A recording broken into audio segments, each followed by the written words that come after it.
उद्घाटन गरेर उद्घाटन समारोहमा प्रतिमापट्टि फर्केर हेर्दा मैले मेरो घर पनि देखिराखेको छु। सबैतिर प्राय अहिले यस्ता प्रतिमाहरू निर्माण गर्दाखेरि माथि गाड भएको वाबुक बनाउने चलन छ। यहाँ चाहिँ मुन्दुममा साँच्चै नै हाम्रो बिजुवाहरूले खेलाउने सोलेवा नै बनाइएछ। सोलेवापट्टि फर्केर हेर्दा मैले मेरो घर देखिराखेको छु। यही सिक्तल खोलाको खेतहरूबाट परालको भारी बोकेर भालेको डाकमा कात्तिके काट्दै गर्दा हाम्रो चौताराहरूबाट फर्केर विसार हेर्दा यही सल्लेनी देखिन्थ्यो। थाहा थिएन कि म भविष्यमा मन्त्री भएर यो गाउँको सेवा गर्छु भनेर। तपाईहरूले नै पटक पटक निर्वाचित गरेर मन्त्री बनाउनु भयो। लामो मन्त्री त म नेपालमा हुन सकिन, तर यो साकेलामा जसरी यो सोलेवा एकदम शिर ठाडो बनाएर उभिएको छ, तपाईहरूले निर्वाचित गराएर पठाएको तपाईको भाइ छोरा, तपाईको साथी मैले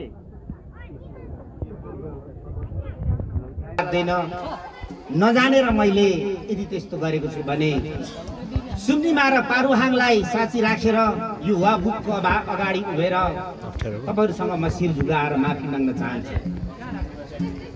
र बाँकी दिनमा जति दिन म सक्छु राजनीतिबाट देशको सेवा गर्न तपाईहरुको साथ सहयोग र आशीर्वादमा अगाडि बढिरहने म प्रतिबद्धता पनि गर्न चाहन्छु। यो साकेला आफैमा एउटा साकेला मात्रै होइन, प्रकृति र पितृप्रतिको हाम्रो सम्मान पनि हो। हाम्रा मौसम र ऋतुहरूलाई छुट्याउने एउटा मापन पनि हो र यो संस्कृति र प्रकृति प्रतिको आदर भाव पनि हो। हाम्रो जीवन प्रणाली र जीवन शैली पनि हो। संसारमा कहिले कहीँ घडी नभएको बेला, संसारमा कहाँ कहिले पात्रो नबनेको बेला यही साकेला उधौली उभौलीलाई हामी समयको मापन बनाउँथ्यौं। हामीले प्रकृतिका कयौं आयामहरूलाई हेरेर हामीले हाम्रो जीवन प्रणालीलाई सञ्चालन गर्थ्यौं।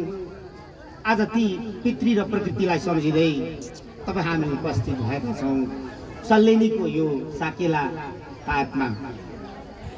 सायद हामी मात्रै खुसी छैनौं, हाम्रा पुर्खाहरू पनि, हाम्रा पितृहरू पनि हामीलाई हेरेर आज खुसी भएर पटक पटक भावुक भएको होला। त्यही भएर यो पानी घरिघरि पुर्खाको आँसु स्वरूप बर्सिरहेको होला। दलगाउँतिर मैले सोधे पानी परेकै छैन, माथि यो टिम्केदेखि उतापट्टि बाँझेतिर पानी परेकै छैन, भोजपुरतिर पनि पानी परेकै छैन। तर यो टिम्के मयूं सल्लेनीको सेरोफेरोमा किन पानी पर्दैछ? मलाई लाग्छ आज हामीले पितृको सम्मान गरेका छौं, प्रकृति प्रति हामीले आदर भाव प्रस्तुत गरेका छौं। साडी चोली ढुङ्ग्री मुन्द्री बुलाकीमा सजिएर हाम्रो चेलीहरू प्रकृति र संस्कृतिको सम्मानमा आउनु भएको छ। माइतीहरू ढोल भिरेर सायद हाम्रो पुर्खाले हेरेर प्रकृति नै आज भावुक हुँदैछ। तपाईहरुको हृदयले त हामीलाई स्वागत गर्नु भयो नै।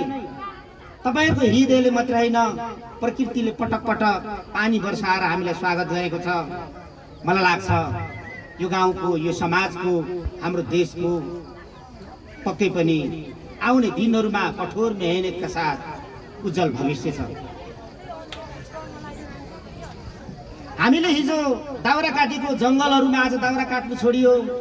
समय फेरिदैछ। जेवाबाट झरेर, सल्लेनीबाट, कट्टीबाट झरेर माछाबाट सिक्तल खोलाको स्ट्रक्चर बदलिसकेछ। ठुलो बाढी पहिरो राउते खोला झरेर सिक्तल खोला नै आज नचिनिने भएछ। हामीले ती ढुङ्गाहरुमाथि बसेर बजाएको बाँसुरी हामीले धेरै राम्रो गरी हाम्रो दाई, आदरणीय दाई दिलभक्त दाईको नेतृत्वमा हामीले साकेला नाच्यौं। ती साकेला नाचहरू आज बिरानो हुँदै गएको छ। एउटा गीत सुनेको थिएँ, त्यो गीत आज संसारभरि बज्दैछ। बेलायतमा नेपालमा भन्दा ठुलो भएर साकेला सिली भर्खरै मात्रै मेरो भाइ बसन्त गएर आउनु भएको थियो जापानमा पो ठुलो थियो अरे साकेला त। काठमाडौँमा उस्तै छ, धरानमा उस्तै छ। त्यही गाउँबाट सर्दै सर्दै गएको साकेला आज अन्तर्राष्ट्रियकरण भएको छ। त्यो गीत जस्तै राई माइलाले गाउँ छोडेछ। एउटा मान्छे छोड्दाखेरि, एउटा मान्छे हिँड्दाखेरि ऊ कहाँ आफै जान्छ, उसले गाउँदै हिँड्ने गीत पनि लान्छ, संस्कृति पनि मान्छे सँगसँगै लाँदो रहेछ। आज हामी गाउँ रित्तो हुँदैछ। सहरमा टेक्ने ठाउँ छैन। पहिला त बसै जाँदाखेरि सल्लेनीमा एकजना काइला दाई बसै जाने भयो भने 1 महिना अगाडिदेखि बेलुका या बिहान खाना खुवाउने निम्तो हुन्थ्यो। अहिले त को बसै जाँदैछ, को आउँदैछ थाहा पनि छैन। समाजको यो आदर भाव, समाजप्रतिको समर्पण, समाजप्रतिको हाम्रो नियमहरू भङ्ग हुँदैछ कि? सिक्तेल खोलाको किनारमा फलेको लह लह अटे धानको चामल आज सल्लेनीमा पनि अभाव हुन छोड्यो, अभाव हुन थालेछ। यति उर्वरा भूमिमा बुराबाट प्याक भएर आएको चामल खान थाल्यो। यहाँ पनि हामीले यही सबै हाम्रा परम्परालाई पनि, संस्कृतिलाई पनि बचाउनु छ, हाम्रा मूल्य मान्यतालाई पनि बचाउनु छ। र हामीले संसारमा हाम्रो पहिचानका साथ, नेपालको परिचयका साथ बाँच्नु पनि छ। यी सबै संस्कृतिहरूलाई एउटै मालामा उडेर म संस्कृति मन्त्री भएँ।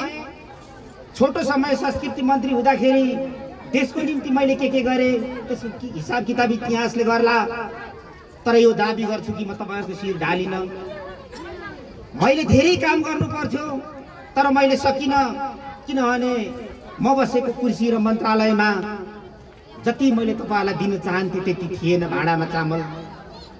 तर पनि मैले यहाँ पठाएको छु। टेम्के मयुको म सबै कुरा भन्दिन कि यो संस्कृतिको उत्थान हो। संस्कृति मन्त्रालयमा मैले स्कुल जाँदाखेरि फर्केर हेरेको मेरो सल्लेनी, मेरो कट्टी, मेरो कोट, ददिपुर, अहिलेको टेम्के मयु, मैले भारी बिसाएर फर्केर हेरेको ती गाउँहरू। स्कुल जाने बेलामा कति बज्यो भनेर घडी नहुँदाखेरि कट्टीमा, सल्लेनीमा घाम कहाँ झर्यो, बर्को झाङमा झरेपछि 8 बज्छ भनेर समयको अनुमान गरेको गाउँमा मैले न्याय गर्न सके कि सकिन, तर मैले कोसिस गरेँ। त्यसको निम्ति हाम्रो बसन्तजीलाई पनि म धेरै धेरै धन्यवाद दिन्छु। हाम्रो गाउँपालिकाको अध्यक्ष लगायतका यहाँ वडा अध्यक्षहरूले पनि मलाई स्मरण गराउनु भएको थियो। मलाई लाग्छ टेम्के मयुलाई मैले न्याय नै गरेको छु। कुन ठाउँमा उभिएर न्याय गरेको तपाईले यो पनि बुझिदिनुहोस्। मैले ठुला ठुला अर्थ मन्त्रालयहरू सम्हालेको भए त्यही अनुसारको न्याय हुन्थ्यो होला। भौतिक मन्त्रालय सम्हालेको भए त्यही अनुसारले न्याय हुन्थ्यो होला। संस्कृति, पर्यटन र नागरिक उद्यान सम्हाले त्यही अनुसारले मैले न्याय गरेँ कि यहाँ एउटा हाम्रो सांस्कृतिक प्रतीक स्थापना भएको छ। यो 20 लाख रुपैयाँको धेरै धेरै धन्यवाद। अन्तिम घडीमा पनि तपाईले बनाउन सक्नुभयो। यो पार्क बनाउँदाखेरि पसिना बगाउने 30 श्रमिकहरूलाई म लाल सलाम भन्न चाहन्छु, आदरले म झुक्न चाहन्छु। तपाईहरु नभएको भए यो बन्थेन। यहाँ माथि धाइपा मन्दिरमा पनि मैले पैसा पठाएको छु। त्यहाँ माथि डाङडुङे गुम्बामा पनि पठाएको छु। सल्लेनी र हिले खोलालाई जोड्नको निम्ति 25 लाख रुपैयाँ पैसा त्यहाँ पनि पठाएको थिएँ। अनि उतापट्टि सिंह देवी सिंहेश्वरी साकेला पार्कमा पनि पठाएको छु। उता अब पान्धारे बजार जाँदाखेरि तपाईले हेरिराख्नु भएको होला, त्यहाँको पोखरी, त्यहाँ बन्दै गरेको सांस्कृतिक घर भवन, माथि र ढुङ्गे बगैँचातिर जाने बाटो, ती सबैमा मेरो योगदान छ। त्यसमा वडा अध्यक्ष र हाम्रो गाउँपालिकाको अध्यक्ष र पदाधिकारीको पनि योगदान छ। उहाँहरूले सक्रियता र तादरुकताका साथ इच्छा शक्ति नदेखाएको भए बजेटहरू फ्रिज हुन्थ्योला। नेपालमा त यो चलन पनि छ। अब हामी अहिले धेरै काम हामीले गर्नु छ। बाटोघाटो आयो, पिच बनाउन सकिएको छैन। चतारामा नुन बोक्नु गएको यही जीवन, ती पुलहरूमा, नदीहरूमा हामीले पुल हाल्न सकेका छैनौँ। हाम्रा अनगिन्ती आकाङ्क्षाहरू हामीले पुरा गर्नुपर्ने छ, तर त्यो बिस्तारै पुरा हुँदै जानेछ। यति हो कि तपाईँले जिताएर पठाएको प्रतिनिधिमा सापेक्षित इमान्दारिता छ कि छैन, यही आजको मान्छे नाच्ने कसी हो जस्तो मलाई लाग्छ। आज थुप्रै कुरा यहाँ राजनीतिको कुरा म तपाईँहरूसँग गर्न आएको छुइनँ। तपाईँहरूले रेडियोको माध्यमबाट, तपाईँले टेलिभिजनको माध्यमबाट, सामाजिक सञ्जालको माध्यमबाट तपाईँहरूले देशको राजनीतिक घटनाक्रम हेरिराख्नु भएको छ। तपाईँहरूको लागि चित्त बुझिराखेको छैन, तर पनि हामीले हाम्रो ठाउँबाट सक्दो आफ्नो स्थानमा उभिएर पहल गर्ने, आवाज उठाउने कामहरू गरिराखिएको छ। हामी त प्रकृतिको लयमा हिँड्ने समुदाय, यो माझ किराँतमा जन्मिएको मान्छेहरू, हामी विभिन्न धर्म संस्कृतिमा उनिएका समाज, हाम्रो आफ्नै पहिचान छ, हाम्रो आफ्नै मूल्य मान्यता छ। सबै संस्कृतिहरूको उत्तर प्रगतिको कामना, शुभकामना पनि म व्यक्त गर्न चाहन्छु। र अहिले अब 3 बजिसकेको छ, 3 बजेर पनि पार भइसकेको छ। अब हामीले धेरै गन्थन मन्थनतिर नजाउँ। तपाईहरूको यो नृत्य प्रतियोगिता, साकेला प्रतियोगिता पनि छ। भव्य ढङ्गले तपाईँहरू प्रतियोगितामा भाग लिनुहोस्, आफ्नो धित मरिन्जेल नाच्नुहोस्, सुम्लिमा र पारुहाङसँग आशीर्वाद माग्नुहोस्। र फेरि आउने उधौलीमा भेट्ने बाचा बन्धन गर्दै सम्बन्धहरूलाई पुनर्स्थापित र पुनर्बहाली गर्दै छुट्नुहोस्। यही सप्रेम शुभकामनाको 2 शब्द सहित मेरो भनाइ अन्त गर्दछु। हस्त सबैलाई नमस्ते, धन्यवाद।